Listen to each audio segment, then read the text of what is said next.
fois, merci pour ce soir. Nous vous bénissons dans le nom de notre Seigneur Jésus-Christ. Que Dieu vous bénisse pour votre présence. Nous allons, par la grâce de Dieu, ce soir partager encore la pensée de l'Éternel. Mais avant toute chose, nous allons prier pour recommander ces instants entre les mains de mon Dieu, mon Créateur, notre Papa, le patron de cette œuvre. Que Dieu vous bénisse.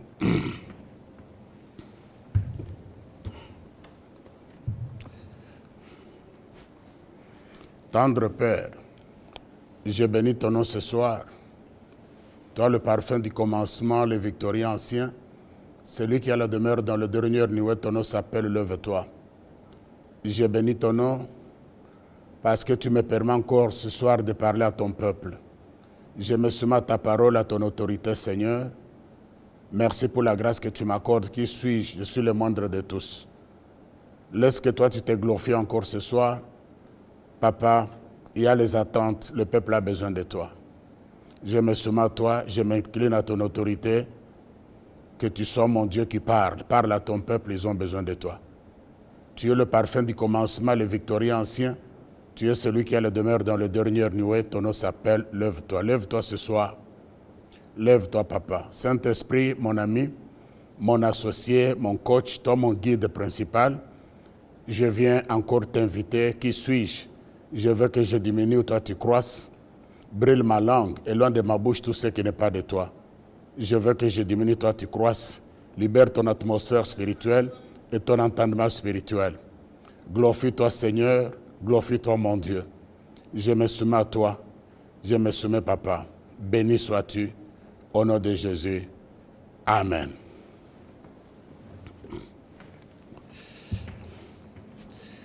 Amen. Alors, nous bénissons le Seigneur. Nous allons faire la lecture de la parole de Dieu. Et puis, avant de vous donner mon thème de ce soir, nous sommes dans le livre de 1 Roi, chapitre 17.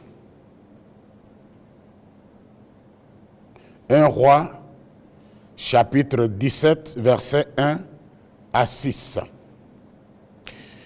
Élie, le Tishbite, l'un des habitants de Galade, dit à Akab, l'Éternel est vivant, le Dieu d'Israël dont je suis le serviteur. Il n'y aura ces années-ci ni rosée ni pluie, sinon à ma parole. Verset 2. Et la parole de l'Éternel fut adressée à Élie en ces mots. Verset 3. Pars d'ici, dirige-toi vers l'Orient et cache-toi près du torrent de Kérit, qui est en face du Jourdain. Verset 4. Tu boiras de l'eau du torrent et j'ai ordonné aux corbeaux de te nourrir, de te nourrir là. 5. Il partit et fit selon la parole de l'Éternel et il alla s'établir près du torrent de Kérit qui est en face du Jourdain. Verset 6. Les corbeaux lui apportèrent du pain et de la viande le matin et du pain, lui apportèrent plutôt du pain et de la viande le matin et du pain et de la viande le soir. Et il buvait de l'eau du torrent. Amen. Alors nous bénissons le Seigneur qui nous permet encore ce soir pour partager la pensée de l'Éternel. J'intitule mon message de ce soir, le mystère des corbeaux d'Élie. Le mystère des corbeaux d'Élie. Donc le mystère, ce sont des révélations cachées que Dieu par sa grâce peut révéler à certaines personnes. Ici la Bible nous dit qu'il y a eu un problème. Élie le prophète, c'est un prophète de son temps, un prophète renommé. Nous ne connaissons même pas ni son père, sa mère, mais tout ce que la Bible nous dit, il vient de l'autre côté. Alors cet homme avait une onction particulière, une onction extraordinaire, une onction qui dépassait tout et qui défiait tout entendement. Et la Bible dit pendant ce temps-là, en Israël, il y avait un roi du nom d'Akab. Et la Bible dit, Akab, c'est quelqu'un qui voulait tout le temps se détourner de la volonté de Dieu. Et il est allé épouser une femme en dehors d'Israël, cette femme païenne. Donc, elle a mené la religion païenne en Israël. Il a fait des choses, donc cette femme a fait des choses qui ne plaisaient pas à Dieu. Alors la Bible dit, Élie, comme un homme de défi, un homme puissant avec une onction particulière, il est allé voir Akab. Il dit, à cause de tout ce que tu fais, je vais te montrer que je suis le prophète de l'Éternel. Alors il dit, à partir d'aujourd'hui, pendant ces années ici, j'ordonne à ce qu'il n'y ait pas ni rosée, ni pluie. Il y aura la sécheresse pendant toutes ces années. Comme ça, tu sauras que je suis le prophète de Dieu. Un prophète, c'est celui qui sait dire les choses. Un prophète, c'est celui qui sait défier. Quand les choses se compliquent, quand les choses, le monde est ténèbres, quand les païens veulent défier notre Dieu, nous avons besoin de ministères prophétiques et des hommes et des femmes pleins d'onction, d'une onction particulière qui peuvent s'élever et défier le monde des ténèbres, défier les hommes et puis les choses qui disent s'accomplissent pour que les gens sachent qu'il y a un Dieu quelque part. Et la Bible dit, quand il a fini de le dire, la Bible dit, l'Éternel dit à Élie, maintenant vas-y, tu vas te placer au torrent de Kérit. Alors j'ai déjà ordonné au corbeau, pas un corbeau, plusieurs corbeaux, j'ai déjà ordonné au corbeau de venir te nourrir. Et tu boiras l'eau du torrent de Kérit. Et la Bible dit, l'homme de Dieu a obéi. Écoutez, l'obéissance vaut mieux que le sacrifice. Mes amis, il a obéi, il s'est déplacé, il est allé se mettre au torrent de Kérit qui était en face de Jourdain. Alors cet homme a obéi, il est allé, et la pluie a séché, il n'y avait ni rosée, ni pluie en Israël. Les gens ont commencé à pleurer. Et la Bible dit, pendant ce temps-là, Dieu avait ordonné au corbeau d'apporter à Élie le matin et le soir. Le matin du pain et de la viande, et puis le soir aussi du pain et de la viande, et puis buvait de l'eau de torrent de Kérit. Alors ici, je vais ouvrir une parenthèse. Si nous voyons le corbeau d'une manière générale, c'était un oiseau impur. Il est considéré parmi les oiseaux impurs. Impurs, c'est-à-dire qu'ils ne sont pas purs. Alors, on se pose la question, comment Dieu a pu utiliser le corbeau alors qu'il y avait des colombes qui sont l'image du Saint-Esprit, mais il a utilisé un oiseau qui est impur. Aujourd'hui, tout le monde le sait. Si vous voyez un corbeau atterrir chez toi, on voit toujours l'image de la sorcellerie d'envoûtement. Mais Dieu va utiliser cet oiseau. Il dit à Élie, j'ai ordonné au corbeau de venir te nourrir. Écoute, maintenant Élie ne conteste pas, Élie fait confiance à l'Éternel. Alléluia. Et je pense que si c'était à notre époque, si vraiment un corbeau, même Dieu te dit, je vais utiliser un corbeau, je crois que les prophètes d'aujourd'hui, les enfants d'aujourd'hui, allaient avoir peur, dire non, ce n'est pas Dieu qui a parlé. Pourquoi? Parce que les gens, tellement qu'ils voient des diables partout, ils voient les démons, Satan partout. Donc quand on parle du corbeau, pour eux, c'est un démon qui devrait venir. Alors la Bible dit, Dieu a ordonné, et le corbeau a mené le pain et la viande le matin et le soir. Qui peut aujourd'hui accepter que le corbeau vienne lui apporter le pain, lui apporte le McDo, lui apporte le kebab, lui apporte la viande, le pain? Non. Je sais bien qu'à notre époque, tout le monde va dire, arrière de moi Satan, ça ce n'est pas Dieu, ça c'est le démon, vous voulez m'envoûter. Donc comme les gens voient Satan partout, ils vont refuser même la bénédiction. Ici, j'aimerais ouvrir une parenthèse. Quand Dieu veut te bénir, Dieu peut utiliser qui il veut, comme il veut. Même un sorcier, Dieu peut l'utiliser pour qu'il vienne te bénir. Lui, il va seulement faire quoi? Il va accomplir la mission tout simplement. Parce que notre Dieu, il a créé toutes les choses. Même les corbeaux qui sont impurs, Dieu peut les utiliser. Alléluia. Alors la Bible dit que les corbeaux venaient le matin et le soir. Alors notre thème, c'est le mystère des corbeaux d'Élie, c'est-à-dire le corbeau qui nourrissait Élie. Quels sont les mystères? Je vais vous révéler 3, sinon pas 4, mais 3 mystères pour comprendre qu'est-ce qui s'est réellement passé. Alléluia. Alléluia. Est-ce que quelqu'un est avec moi? Alors, je commence par le premier mystère. Les mystères sont des révélations. Je vous révèle les choses cachées qui sont dans cette parole, dans ce message que nous venons de lire. Le premier mystère que je vais vous ouvrir, c'est ce que j'intitule le mystère du vent. Alléluia. Le mystère du vent, ça veut dire quoi? Écoute-moi bien. La Bible dit, Dieu dit à Élie, va rester où? Au Torah de Kérit. J'ai déjà ordonné au corbeau de venir te nourrir, t'apporter le matin le pain et la viande, et le soir le pain et la viande. Et c'est ce que les corbeaux faisaient. Mais pourquoi je parle du mystère du vent? Écoute, ça veut dire ceci. Vous savez, lorsque les corbeaux prennent le pain, les corbeaux ne marchent pas, les corbeaux s'envolent, ils vont dans les hauteurs, dans les airs. Alléluia. Or, dans les airs, dans les hauteurs, il y a le vent. Il y a le vent. Le vent qui peut faire que quand le vent souffle, le pain et la viande dans le bec des corbeaux peuvent tomber. Alléluia. Le vent était un obstacle pour ramener le pain. Le pain et la viande est l'image de votre bénédiction. Le pain et la viande dans le bec du corbeau, c'est l'image de ton mariage. Le pain et la viande dans le bec du corbeau, c'est l'image de ta fécondité. Le pain et la viande dans le bec du corbeau, c'est l'image de ton travail. Toutes sortes de bénédictions, c'est que tu attends l'élévation, la grandeur. Alors Dieu a ordonné quelqu'un de venir bénir Élie qui était son serviteur. Alléluia. Mais le premier obstacle, c'était le vent. Le vent en l'air pouvait empêcher, enlever, bousculer que la viande et quoi? Et le pain puissent tomber. Mais la Bible dit, malgré le vent, le corbeau amenait la viande. Le vent n'a pas pu ni empêcher le corbeau d'amener le pain et la viande. Le vent n'a pas pu arracher dans le bec des corbeaux la viande. Le vent n'a pas bousculé. Il y avait un obstacle. C'est le vent contraire qui pouvait faire tomber quoi? La viande. Qui pouvait faire tomber quoi? Le pain dans le bec du corbeau. Alléluia. Qu'est-ce que je veux dire par là?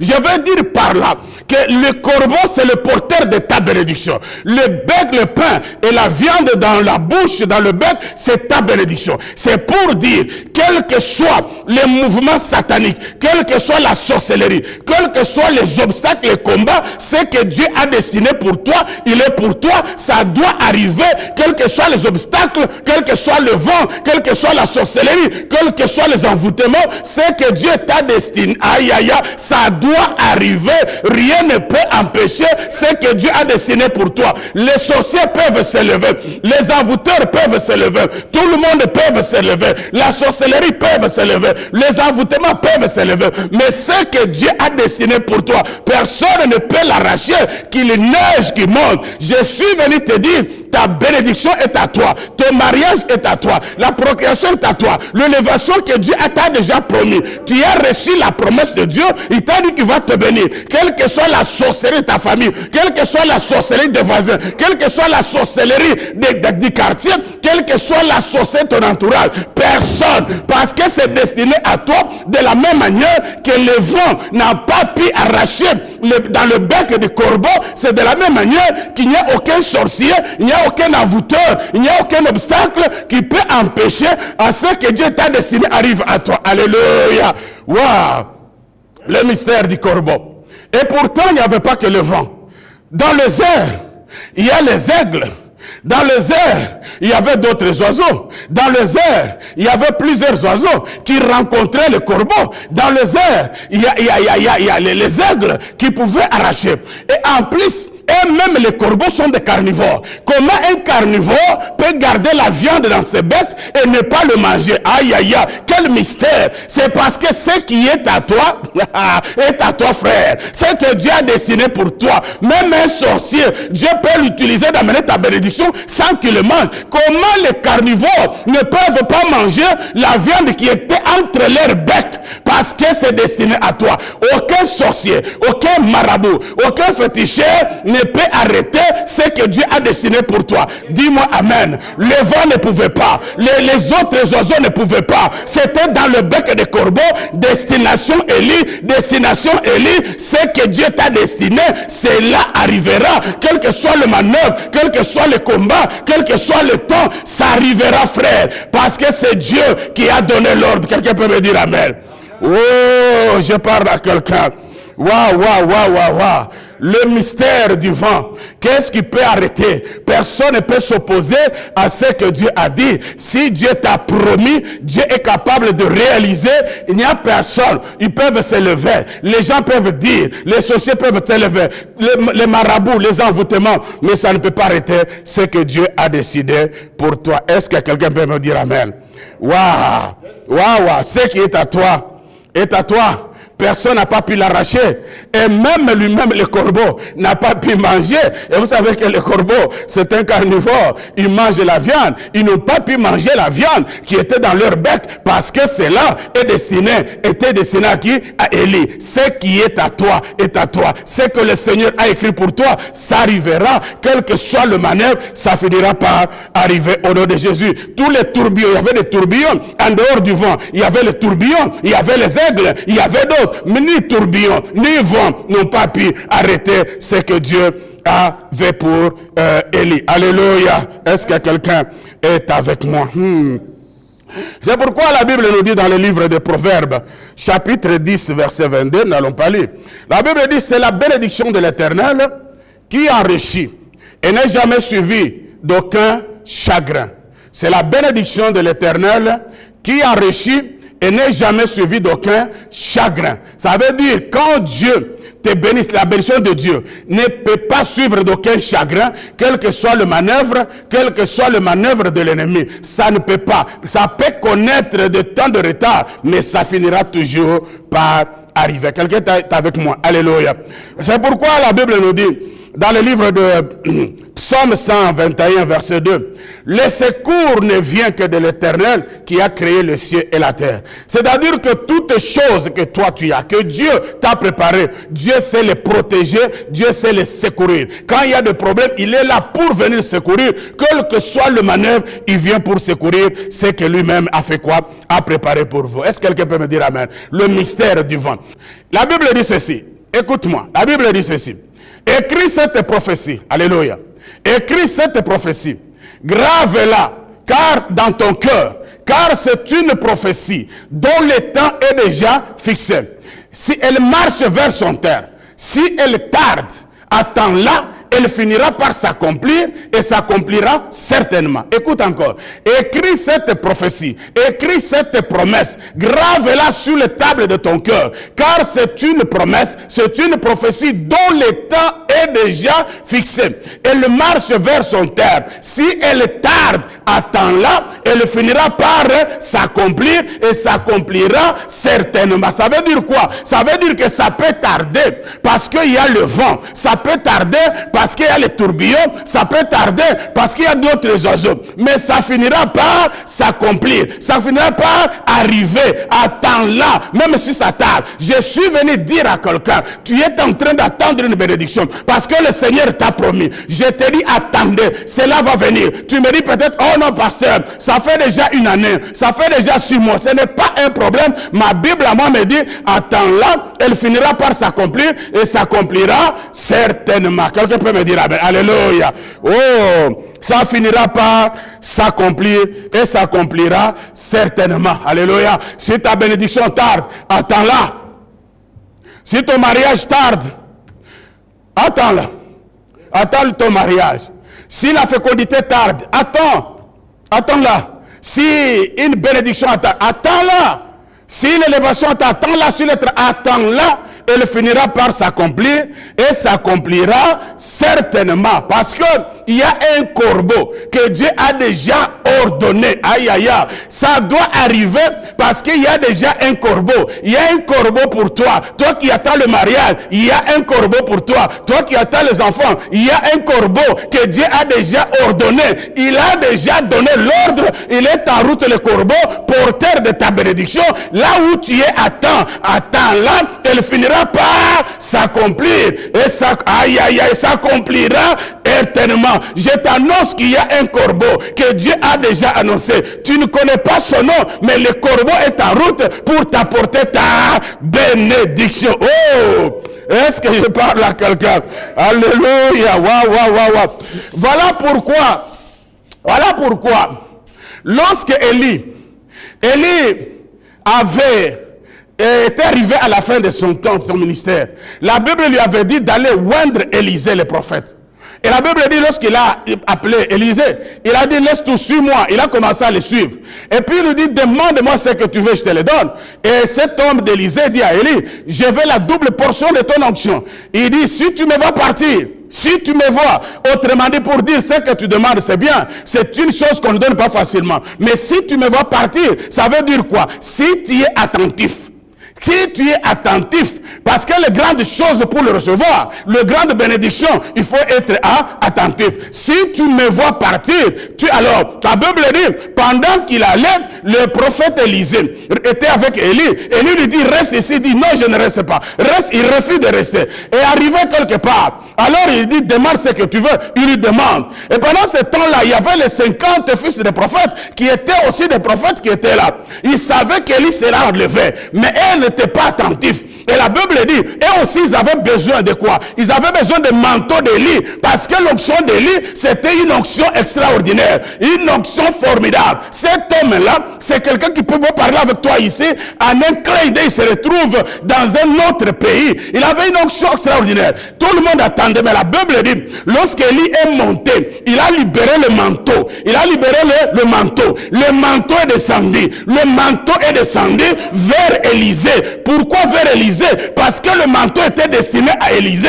Alors qu'il y avait les 50 fils des prophètes, le manteau n'est pas descendu sur eux, le manteau est descendu sur Élisée, parce que le manteau était destiné à Élisée. Je suis venu dire à quelqu'un, ce qui est à toi est à toi. Ce qui est destiné à toi est à toi. Les gens peuvent être là, les gens peuvent faire le manœuvre. Ce qui est à toi. Le manteau n'a pas pris la direction des 50 fils des prophètes, mais le manteau a pris la direction d'Élisée, parce que le manteau était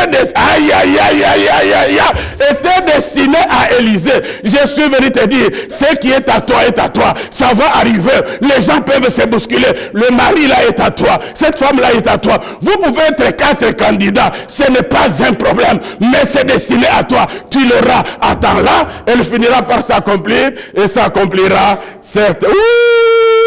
Alléluia. Est-ce que je parle à quelqu'un? Elle est avec moi. Alors le manteau est descendu. Voilà, c'est pourquoi la Bible dit, lorsque Daniel était en prière, la Bible dit, la prière de 21 jours. Il a prié pendant 21 jours. Et la Bible dit, il n'a pas eu la réponse. Et pendant ce temps-là, il était déjà fatigué, il a arrêté sa prière. Et c'est après, la Bible dit, que l'ange est venu, Gabriel, pour lui dire, écoute Daniel, pendant que tu étais en prière, ta prière a été exaucée. Mais le royaume de Perse m'ont empêché, c'est-à-dire ta prière était exaucée. Dieu a envoyé Gabriel. Gabriel, c'est l'ange qui amène le message. Il était envoyé pour aller répondre à qui? À Daniel. Mais le roi de Perse dans le royaume, parce qu'il y a les esprits méchants dans les lieux célestes qui bloquent nos prières, qui bloquent les anges pour nous donner des réponses. Malgré leur manœuvre, ils ont bloqué l'ange Gabriel pour que la réponse, pour que le message de Dieu n'arrive pas à Daniel. J'ouvre une parenthèse. Pendant que toi tu pries, il faut savoir qu'il y a dans les airs les esprits méchants, les esprits qui sont dans le lieu céleste, qui bloquent la prière. Mais j'ai dit, même s'ils bloquent, ah là là, le Seigneur a toutes des réponses. La Bible dit, l'ange dit, ils m'ont bloqué, mais Dieu a toujours des solutions. Dieu a envoyé maintenant l'autre ange, Michael. Michael, c'est le guerrier, pour libérer encore, pour Pourquoi? Parce que le message qui était destiné à Daniel devrait arriver. Et Michael descend. Alors il libère, il frappe, il combat avec le royaume de Perse. Il libère Gabriel et Gabriel arrive, le message arrive à Daniel. Alléluia. Pourquoi? Parce que ce qui est destiné à toi est destiné. Quel que soit le combat, cela arrivera au nom de qui? De Jésus. N'ayez pas peur de combat. Alléluia. C'est pourquoi la Bible dit, dans le livre d'Éphésiens chapitre 6, verset 12, il dit, nous n'avons pas à lutter contre le sang et la chair, mais contre les esprits mauvais, contre les dominations, contre les puissants des ténèbres ici-bas et contre les esprits méchants dans le lieu céleste. C'est-à-dire notre combat, pour nos bénédictions, le combat n'est pas physique, c'est un combat spirituel. C'est pourquoi Éphésiens dit, nous n'avons pas à lutter contre le sang et la chair. Ne t'attaque pas aux gens physiques. Le combat est spirituel. On entre dans la dimension spirituelle pour faire des choses spirituelles. Nous n'avons pas à lutter contre le sang et la chair, mais contre les dominations, contre le pouvoir, contre les autorités et contre les esprits méchants dans les lieux célestes. C'est comme ça qu'il y avait le roi de Perse qui avait bloqué Gabriel pour amener la réponse. Mais je te dis, la réponse finira par arriver parce que ce que Dieu t'envoie finira par arriver au nom de Jésus. Alléluia. Alléluia. Wow. Alléluia. Ça finira par s'accomplir et s'accomplira certainement. Ça finira par arriver. Ton mariage va arriver. Ta bénédiction va arriver. Ta fécondité va arriver. Ton élévation va arriver. Tes millions vont arriver. Ça va arriver au nom de Jésus parce que tu as les promesses de Dieu. Quelqu'un peut me dire Amen. Oh, alléluia. Alléluia. Alléluia. Est-ce que je parle à quelqu'un? Premier mystère, le mystère du vent. Le vent, c'est quoi? C'est tout obstacle qui empêche à ce que ta bénédiction n'arrive pas. Mais si le vent n'a pas pu arrêter le pain et la viande dans le bec du corbeau, je suis venu te dire, il n'y a aucun sorcier, il n'y a aucun forticheur qui peut arrêter ta bénédiction. Même si on dit que dans ton village, même dans ta famille, il y a un grand sorcier. Je suis venu t'informer ce soir, comme les corbeaux, les vents, les tourbillons, les oiseaux, les aigles n'ont pas pu arracher dans le bec de quoi? Des corbeaux, la viande, le pain, c'est de la même manière qu'aucun sorcier, aucun marabout n'arrachera dans le bouche de ton bénisseur ce que Dieu t'a envoyé. Ça finira par s'accomplir et s'accomplira certainement. Alléluia. Deuxième mystère. Deuxième mystère, c'est que j'appelle le mystère de la source cachée. Le mystère de la source cachée. Est-ce que vous êtes avec moi? Alors la Bible dit, les corbeaux apportaient quoi? M'excuse. Les corbeaux apportaient la viande. Et les corbeaux apportaient quoi? Le pain. Le matin, et ce n'était pas un corbeau, il y était plusieurs. C'est pourquoi je dis le mystère des corbeaux, plusieurs corbeaux d'Élie qui ont nourri Élie. Alors la Bible dit, le matin, ils apportèrent, de quoi ils apportèrent quoi? Le pain et la viande, et le soir. Donc c'était fait le matin, on vient le nourrir. Le soir, on vient le nourrir. Encore une parenthèse. Qui peut dans nos jours accepter que le corbeau vienne le nourrir? Aïe, aïe, aïe, vous qui voyez les diables partout, vous qui voyez la sorcellerie partout, il y a certaines personnes qui sont passées à côté de leur bénédiction parce qu'ils n'ont pas accepté les personnes qui sont venues leur apporter des bénédictions par rapport à leur tête, par rapport à leurs yeux. Il dit, mais il a l'image d'un sorcier. Non, non, non, non. Quand Dieu même un sorcier, quand Dieu le touche, il met le pain, il a bénédiction dans sa bouche, il ne peut pas le manger parce que c'est le Seigneur qui est au contrôle. Alléluia. Je suis venu te dire que le bénisseur qui viendra pour te bénir, ce n'est pas forcément la tête de la personne que tu attends. Sa tête ne peut pas te plaire, mais c'est Dieu qui l'a utilisé. Alléluia. Deuxième mystère, nous avons dit, le mystère de la source cachée. Ça veut dire quoi? Ça veut dire que le corbeau amenait le pain. Le corbeau amenait la viande. Maintenant, d'où venait cette viande? D'où venait ce pain-là? Dans quel laboratoire, dans quel restaurant, dans quelle boulangerie Parce que le pain est fabriqué dans un boulangerie. Et la viande est préparée quoi? Dans un restaurant. Dans quelle cuisine? Dans quelle boulangerie où les corbeaux allaient tous les jours prendre le pain et prendre la viande? Ah, quel mystère! Donc la source de la bénédiction, la source du pain, la source de la provenance du pain et de la viande était cachée. Même Élie qui mangeait, mais ne savait pas d'où venait le pain et d'où venait la viande. Je suis venu te dire, la source de ta bénédiction est cachée. Dieu cache la source de ta bénédiction afin que les sorciers ne puissent pas aller à la source pour détruire. La source de ta bénédiction est cachée.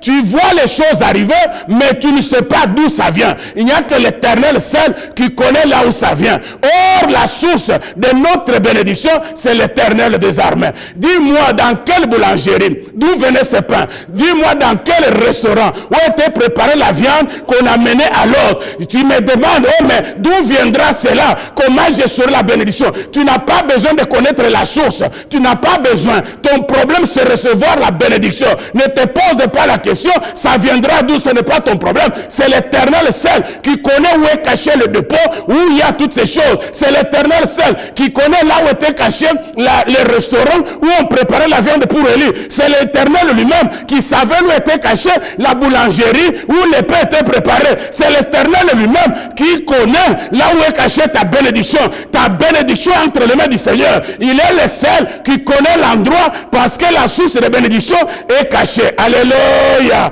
Waouh. Oh, comment lui a eu mariage. Mais la source est cachée. Comment il a l'argent? Les gens veulent connaître, il vient d'où? Il est venu d'où? Comment ça marchait? Explique-nous comment tu as réussi. Répondez aux gens que moi aussi je ne sais pas. C'est que je sais que le Seigneur m'a béni. Un point, un trait. La source, il n'y a que l'Éternel qui connaît. Alléluia. La source de notre bénédiction. La provenance de notre bénédiction, la provenance de notre guérison, la provenance de notre miracle, c'est le Seigneur qui connaît. Si les hommes connaissaient là où étaient cachées nos bénédictions, je crois qu'ils allaient créer un peu de désordre. Mais Dieu nous cache certaines choses, il nous cache. Élie mangeait le pain, Élie mangeait la viande. Il n'a même pas posé la question au corbeau, où est-ce que vous avez trouvé ça? Son problème c'est quoi? L'Éternel a ordonné, l'Éternel s'est organisé, parce que dans le dépôt du Seigneur, il y a tout. Il y a un dépôt céleste où il y a toutes ces choses. Dans le dépôt de Dieu, il y a tout. Il y a le mariage, il y a l'argent, il y a l'élévation, il y a la grandeur, il y a la fécondité. Dans son dépôt, il y a tout. Dieu n'est pas comme un homme. Un homme, quand il te promet, il peut te promettre sans réfléchir. Mais quand l'Éternel te promet, il a déjà jeté un coup d'œil dans son dépôt, dans son restaurant, et ou dans son boulangerie avant de bénir Élie. Ah, je dis à quelqu'un, reçois ton miracle au nom de Jésus. Alléluia. Oh! La source, mystère de la source est caché. D'où provenaient toutes ces choses? Voilà pourquoi la Bible dit, nous n'allons pas lire. Quand nous voyons l'histoire de Samson, la Bible dit ceci. Samson, c'était un homme extraordinaire. Lorsqu'il a été né, l'Éternel a dit à sa mère que le rasoir ne passe pas sur la tête. De qui? De Samson, parce que c'était un enfant consacré à l'Éternel. Je vous dispense, je vous épargne les détails, et vous connaissez l'histoire. Et la Bible dit, il a rencontré la femme d'Alida, et tout s'est passé, on a cherché à connaître les secrets de sa force, qui est le secret de son onction, le secret de sa puissance. Et cet homme était un homme puissant. Parce que la Bible dit Samson, c'est un homme qui était capable de courir, d'attraper 300 renards, et prendre leur queue et les lier ensemble. Mais je ne sais pas si vous vous imaginez, le renard court tellement trop vite. Comment un homme peut attraper 300 renards et puis lier leur queue? Mais vous savez quel genre d'onction? Ça veut dire qu'il y a l'onction extraordinaire. Quelle onction dans cet homme? Est-ce que toi, pour attraper même un renard, c'est tout un problème? Mais lui, il a attrapé 300 renards. Il a pris tous ses quais et puis il les a fait quoi? Il les a liés. Il a mis le feu. Quelle onction? Frère, il y a onction et onction. Il y a onction, il y a l'onction, je ne refuse pas. Mais il y a onction et onction. Il y a puissance et puissance. Il y a grâce et grâce. Il y a force et force. Tu peux attraper même des renards. Mais lui, en a attrapé combien? 300. Pas seulement, il n'a pas tué avec une arme. La Bible dit qu'ils étaient vivants, ces renards. Il a seulement lié leur queue de 300. Il a même le fait pour envoyer dans le camp des ennemis. Frère, il y a l'onction et l'onction, frère. Alors, voyez-moi cet homme-là. Et puis les Philistins ont dit, nous voulons connaître les secrets de son onction, les secrets de sa puissance. D'où lui vient ce secret? Alléluia. Wow. Alors la Bible dit, ils ont utilisé une femme de nom de Dalida. On a fait tout ce qu'on a fait. Bref. Et vous savez, jusqu'à ce qu'il a dévoilé, il a dit, ma force se trouve, mon onction se trouve dans mes cheveux. Si vous me coupez les cheveux, je serai plus fort. Ça, ce sont les hommes. Mais je vous donne la révélation. Les quoi? L'onction et la force de Samson ne se trouvaient pas dans ses cheveux. Vous savez, nous sommes dans le monde de révélation. Parce que le secret de la bénédiction de chaque personne, même les déteneurs de l'onction, même des bénédictions, ne connaissent pas la source. La source a été toujours cachée par l'Éternel, comme il avait caché la source de la provenance du pain et de la viande. Mais lui a dit que mon onction se trouve où? Dans les cheveux. C'est vrai, on a coupé les cheveux, on l'a arrêté. Comme on a coupé les cheveux, l'onction devrait venir. Mais je vous donne la révélation. La Bible dit, quand les cheveux ont commencé à faire quoi? À repousser. L'onction est revenue. Ce qui veut dire, le secret de l'onction de Samson n'était pas dans ses cheveux. Mais l'onction, le secret de l'onction de Samson se trouvait dans les racines de ses cheveux. Aïe, aïe, aïe, aïe, aïe, aïe. C'est de cette manière pourquoi vous avez vu, on a coupé les cheveux, mais on n'avait pas enlevé les racines. Quand les racines ont poussé, l'onction est revenue. Alors les racines, c'est le Seigneur Jésus-Christ lui-même qui est les racines. Donc le secret de ta bénédiction, le secret de ton élévation, le secret de ta grâce, c'est l'Éternel seul qui les détient. Parce que s'il donne le secret aux hommes, les hommes risquent de dévoiler et de détruire le plan de Dieu. C'est pourquoi lui-même cache. Il a dit les cheveux, oui, mais ce n'était pas dans les cheveux, mais son onction se trouvait dans les racines. Racines, parce que Jésus est les racines de toutes choses. Waouh! Quelqu'un peut me dire amen? Quelle révélation! Ah, on a coupé les cheveux, oui.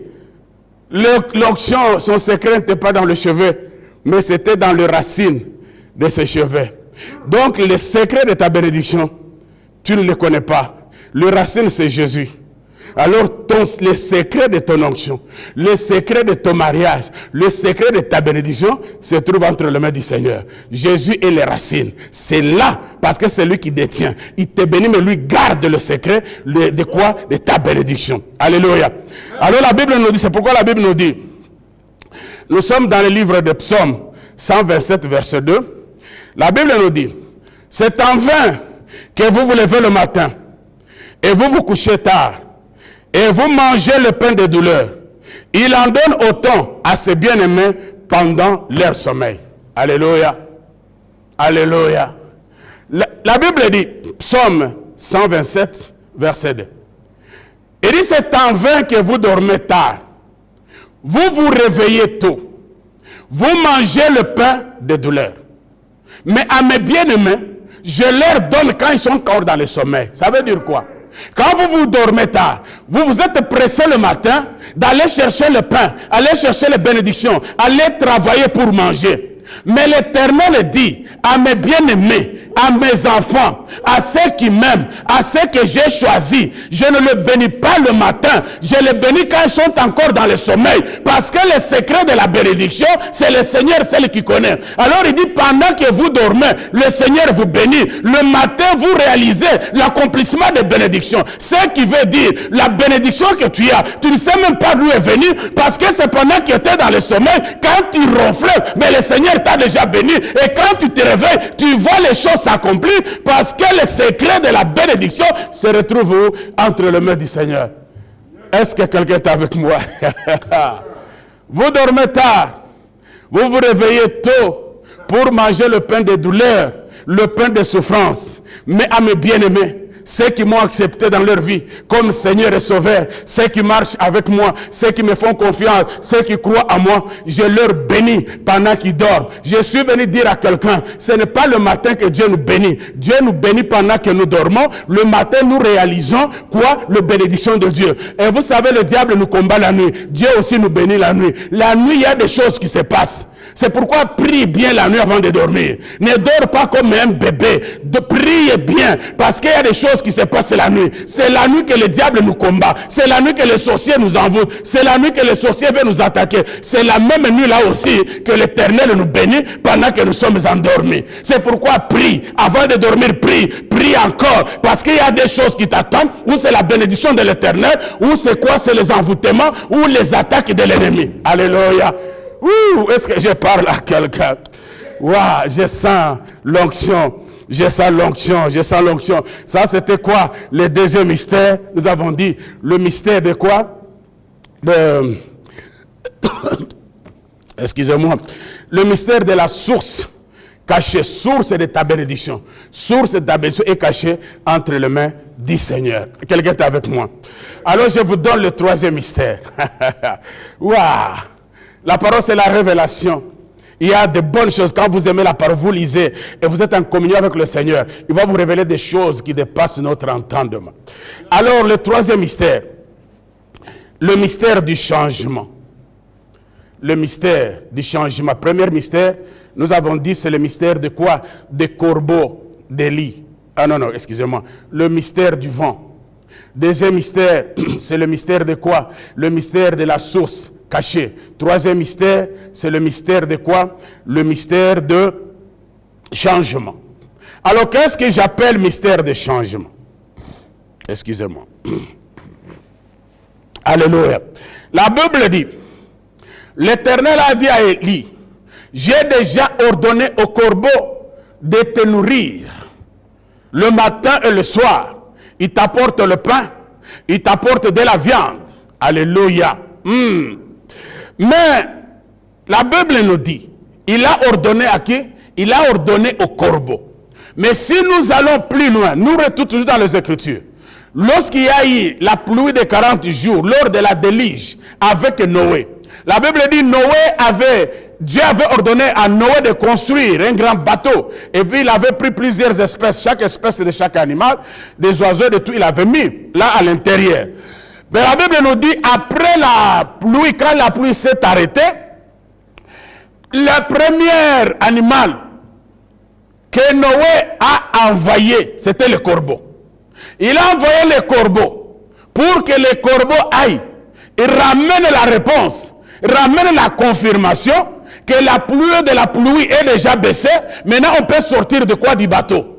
Et la Bible nous dit, le corbeau est parti sans pour autant revenir. Oh! Le même corbeau qui avait déçu Noé, le même corbeau qui était parti sans ramener de réponse, c'est le même corbeau là, dans les temps d'Élie, qu'on donne le pain, qu'on donne la viande, il amène à Élie. C'est-à-dire, il avait déçu Noé, mais là, il bénit qui? Il bénit Élie. Le même hier qui m'a déçu, c'est aujourd'hui qui bénit l'autre. Ça veut dire quoi? Ça veut dire que Dieu, c'est ça ce que nous appelons le mystère du changement. C'est-à-dire que Dieu peut changer quelqu'un. Dieu peut changer la vie de quelqu'un. Dieu peut changer le comportement de quelqu'un. Dieu peut changer un sorcier, il devient maintenant un chrétien. Dieu veut changer un marabout, il devient un chrétien. Dieu peut changer un mauvais, il devient bon. Les gens qui t'ont fait du mal, Dieu peut les changer, ils viennent les porter de ta bénédiction. Alors les corbeaux avaient déçu Noé. Noé était tellement déçu. Il dit, mais je l'ai envoyé. Au lieu de m'amener la réponse, il est parti pour ne pas revenir. Il avait déçu Noé. C'est le même corbeau que l'Éternel utilise pour aller bénir qui? Pour aller bénir Élie. Maintenant, dans le temps d'Élie, il n'a pas déçu Élie. Il a amené le pain et la viande, pas une fois, mais il le faisait le matin et le soir. Aïe, aïe, aïe, aïe. Je suis venu dire à quelqu'un, tu peux avoir un mari mauvais, mais Dieu peut le changer. Tu peux avoir une femme mauvaise, Dieu peut le changer. Tu peux avoir autour de toi des mauvaises personnes, Dieu peut le changer. Parce que le mystère de changement, c'est dire que Dieu peut changer quelqu'un, Dieu peut changer la vie de quelqu'un, Dieu peut prendre un pauvre, le ramener, l'amener, il devient riche. Dieu peut changer le social de quelqu'un, Dieu peut changer le statut de quelqu'un, le même corbeau qui a dessus Noé, c'est le même corbeau qui était une bénédiction pour Élie. Si on posait la question à Noé par le nom du corbeau, il allait dire non, il m'a tellement déçu. Mais si on pose la même question à Élie, il dit oh là, il a été une bénédiction. C'est le même animal qui a déçu Noé, c'est le même là qui bénit Élie. Dieu peut changer la vie de quelqu'un. Le mystère du changement. Tout ce que tu vois n'est pas tout ce qu'il y a. Ne regarde pas l'homme comme tu le vois. Dieu peut le changer. Quelqu'un peut être pauvre aujourd'hui. Demain, Dieu le rendre riche. Alléluia, alléluia. Quelqu'un peut être malade aujourd'hui, demain Dieu guérit.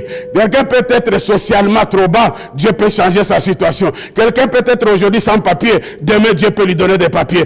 Quelqu'un peut avoir un mauvais caractère, Dieu peut changer son caractère. Le mystère du changement. Frère, crois encore, Dieu peut changer ton mari. Ma soeur, crois encore, Dieu peut changer ton mari. Mon frère, crois encore, Dieu peut changer ta femme. Change, il peut changer tout, parce que nous avons ce que nous appelons le mystère du changement. Alléluia. Wow. Là, je réfléchis, j'ai dit, si Noé ressuscité, on dit, regardez le corbeau, il dit, enlève-moi ça. Enlève-moi ça. La déception là. Nous, on s'attendait à sortir. Il est parti jusqu'à aujourd'hui. Il ne m'a jamais ramené la réponse. Mais si on ressuscite Élie, il dit, oh, amène-moi le corbeau. Oh là là, il a été une bénédiction. Voilà que le même animal, il y était un même oiseau plutôt, qui avait dessus, à l'autre il a béni. C'est comme dans notre vie. Il y a des gens qui nous ont dessus, mais qui ont été une bénédiction pour les autres. Quand les gens disent, ah, je ne veux pas à l'église parce que j'étais déçu. Tu peux être déçu dans mon église, mais tu ne seras pas déçu dans une autre église. Donc le Seigneur ne peut jamais décevoir quelqu'un. Les gens, Dieu peut le changer. Dieu peut changer la vie de quelqu'un. Dieu peut changer la vie de ton ami. Dieu peut changer la vie de tes parents. Il peut changer la vie de ton entourage. Ne regarde pas les gens toujours avec l'œil d'aujourd'hui, regarde aussi avec l'œil de demain, parce que Dieu peut changer la vie de quelqu'un. Il peut prendre un pauvre, le faire asseoir. C'est pourquoi la Bible dit, il tire de la boue, de la poussière, un pauvre pour le faire asseoir avec le grand de ce monde. Il avait pris Mephibosheth qui était à l'autre. Aïe, je sens l'onction. Il avait pris Mephibosheth. Mephibosheth était à l'autre départ. Mephibosheth était loin. Tout le monde l'avait abandonné. Mais cet homme n'avait plus d'espoir. Mais un jour, quand le roi David monte sur le trône, il dit, n'y a-t-il pas quelqu'un de la famille de Saül pour que je lui fasse du bien à cause de Jonathan? On lui dit qu'il y a quelqu'un, il est à l'Odébar. À l'Odébar, c'est le lieu le plus reculé. À l'Odébar, c'est dans l'abandon, dans l'oubli. D'ailleurs, c'est un bon à rien, ça ne sert à rien. Il n'y a même pas de voiture qui arrive là-bas, même les trains, même le bus. Là, pour aller, il faut des jours et des jours. Alors le roi dit, il est où? On dit à l'Odébar. Il dit même à l'Odébar, là, va me le chercher, va me le chercher. On est allé rechercher Mephibosheth. On amène Mephibosheth, on l'installe à la table du roi, il mange avec le roi, il quitte de l'Odébar, il quitte de la pauvreté, il quitte de la médiocrité, il quitte de la bassesse. Dieu le fait asseoir avec le roi de ce monde. Dieu peut changer la vie de quelqu'un. Aujourd'hui tu n'as rien, demain Dieu peut te donner de la valeur. Aujourd'hui tu n'as pas le papier, Dieu peut te donner des papiers demain. Aujourd'hui tu n'as pas le mari, Dieu peut te donner un mari. Aujourd'hui tu n'as pas des enfants, Dieu peut te donner. Crois encore. Alléluia. Est-ce que je parle à quelqu'un? Wow! Dieu peut changer la vie de quelqu'un. C'est pourquoi la Bible me dit, il y a un homme dans la Bible, du nom de Saul de Tarse. Vous connaissez cet homme. Cet homme, c'est un persécuteur. La Bible dit qu'il a persécuté le serviteur de Dieu. Il a persécuté tous ceux qui annonçaient l'évangile. On les connaissait. Un homme extraordinaire. Saul de Tarse, un homme méchant. Il ne voulait pas entendre les choses de Dieu. Mais un jour, le même là, la même personne qui détruisait, qui tuait, qui avait la lettre de mission pour aller encore détruire les apôtres. La Bible dit, sur les chemins de Damas, le Seigneur le rencontre. Alors une lumière descend, il est frappé d'aveuglement, il tombe, il entend une voix qui lui dit, alors Saul de Tarse, pourquoi me persécutes-tu?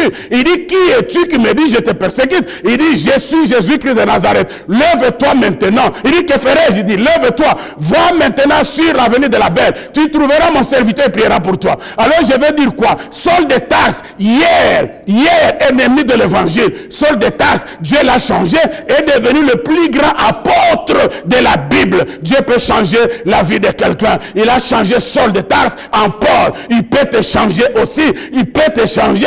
Même si tu es mauvais caractère, il peut te changer. Même pendant que je parle, tu es encore un voleur. Dieu peut te changer pour que demain tu annonces l'évangile. Alléluia. Ouh, le mystère du changement. Quelqu'un peut me dire amen.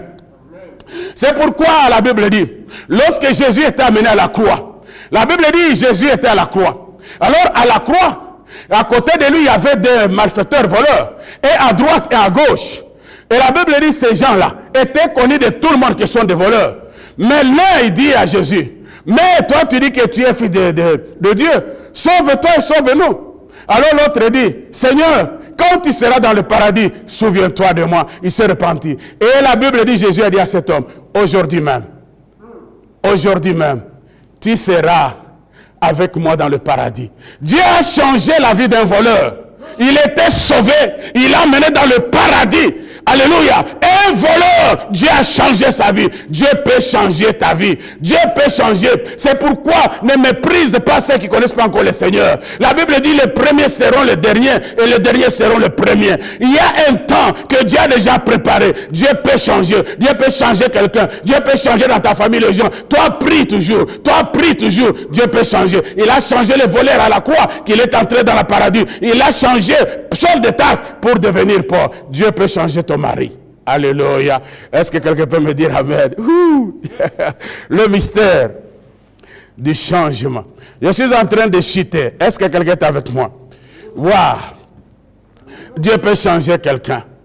Dieu peut changer. Crois. C'est pourquoi lorsque Jésus arrive, il trouve son ami Lazare. La Bible dit, Lazare était mort. On le dit, il est mort. Ça fait déjà 4 jours. Et puis Jésus dit, où l'avez-vous mis? Il dit, ça ne vaut pas la peine. Il est déjà mort. Et il sent déjà mauvais. Alors Marie et Marthe, ses sœurs, disent, ça ne sert à rien. Mais Jésus leur dit, ne t'ai-je pas dit, ne vous ai-je pas dit, que si vous croyez, vous verrez la gloire de Dieu. Dieu peut changer. Dieu peut changer toutes les difficultés de ton foyer. Ne t'ai-je pas dit que si tu crois, tu verras la gloire de Dieu? Nous sommes dans le livre de Jean, chapitre 11, verset 40.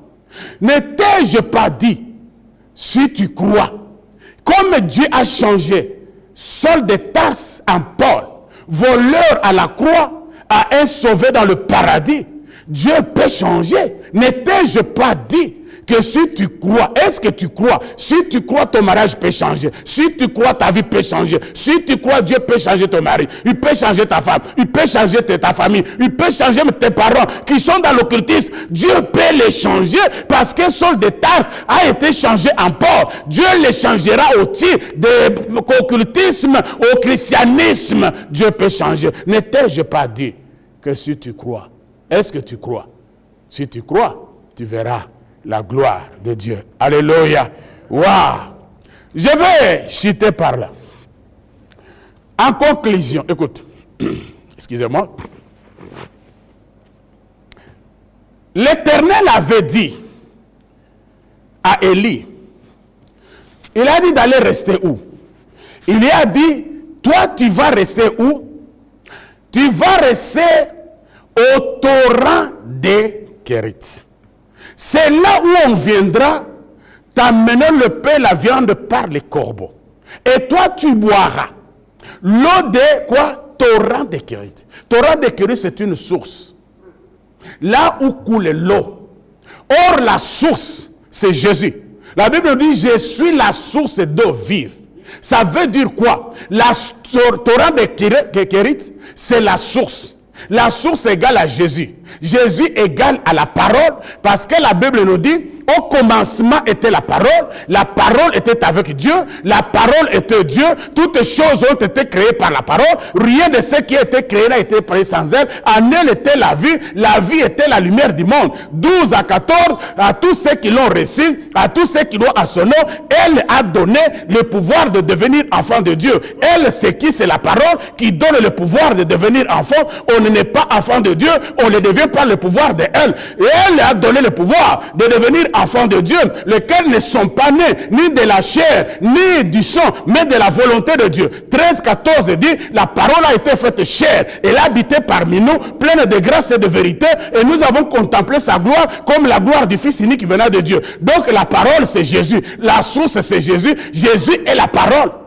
Alors qu'est-ce que l'Éternel voulait dire? Il a dit tu restes au torrent. Ça veut dire tu restes dans la parole. C'est dans la parole de Dieu que moi j'enverrai le corbeau pour te nourrir. Je suis venu dire à quelqu'un, ce n'est pas dans le boîte de nuit que le Seigneur enverra le corbeau. Ce n'est pas dans le péché que le Seigneur t'enverra le corbeau. Ce n'est pas dans le mensonge. Mais il a dit où? Au torrent de Kérit, c'est-à-dire dans la parole. Reste dans la parole. Reste dans la parole. Attache-toi dans la parole. C'est dans la parole où j'enverrai le corbeau. Je suis venu te dire, le corbeau ne viendra pas aussi longtemps que tu seras en dehors de la parole. Il viendra que lorsque tu seras dans la parole, au torrent de Kérit, qui est la source. La source c'est Jésus. Jésus c'est la parole. Reste en Jésus et tu verras que le corbeau viendra. Dieu enverra un mariage pour toi. Dieu enverra les bénédictions pour toi aussi longtemps que tu demeureras dans la parole. Est-ce que quelqu'un est avec moi? Waouh! Et pour finir, voilà, nous allons lire un verset. Alléluia. Jean chapitre 6, verset 10. Je vais chercher le verset. Waouh! Waouh, je sens l'onction ce soir. Waouh, waouh, waouh. Nous sommes dans le livre de Jean. Jean chapitre 6, verset 10. Verset 10, je crois que c'est le bon. La Bible dit, Jésus dit, faites-le asseoir. Il y avait dans ce lieu beaucoup d'herbes. Il s'assure donc au nombre d'environ 5000 hommes. Jean chapitre 6, verset 10. Qu'est-ce que cela veut dire? La Bible dit Jésus, pendant son temps il allait de village en village, il annonçait l'évangile, mais la foule le suivait. Et la Bible dit, comme la foule le suivait, à un moment donné, les apôtres voulaient toujours chasser la foule. Il a dit non, ne les chassez pas. Fais-les asseoir dans les herbes, dans le vert pâturage. Fais-les asseoir dans les herbes. Les herbes vertes, c'est l'image de la parole. Parce que les brebis mangent les herbes. Donc la nourriture de brebis, c'est la parole. Nous, comme brebis, nous mangeons la parole. Ça dit, il dit, fais-les asseoir dans le vert pâturage. Fais-les asseoir dans la parole avant de distribuer. Parce que la Bible dit, il y avait 5000 hommes, sans compter les femmes et les enfants. C'est que nous faisons les calculs, 5000, si chaque homme avait 2 femmes, ça fait déjà 10 000 femmes, plus 5, ça fait 15. Et si chaque couple avait au moins 3 enfants, multiplié par 3, ça fera 15 000. Il y avait une affaire à peu près de 40 000 personnes. Alors c'était nombreux. Et la Bible dit, Jésus a dit, est-ce qu'il y a quelqu'un qui a le pain? Alors quelqu'un est sorti avec le pain, l'autre est sorti avec 2 poissons et 5 pains. Alors le Seigneur, comme c'est lui est le maître de multiplication, pour nourrir ces plus de 40 000, la Bible dit, il a multiplié. Et puis il dit aux apôtres, ne les distribuez pas, ne leur pas donner comme ça. Fais-les d'abord asseoir dans le verre. Fais-les d'abord asseoir dans la parole. Qu'est-ce que je veux dire par là? Dieu bénit que quand on est assis dans la parole, comme il a dit à Élie, reste au torrent de Kérit, c'est là où les corbeaux, aussi longtemps que tu resteras assis dans la parole, la bénédiction viendra. C'est comme ça qu'on partageait le pain et le poisson à chaque personne qui était assis dans le verre pâturage. Alors, toi, tu dois rester dans la parole. Tu veux que les corbeaux viennent t'apporter les bénédictions.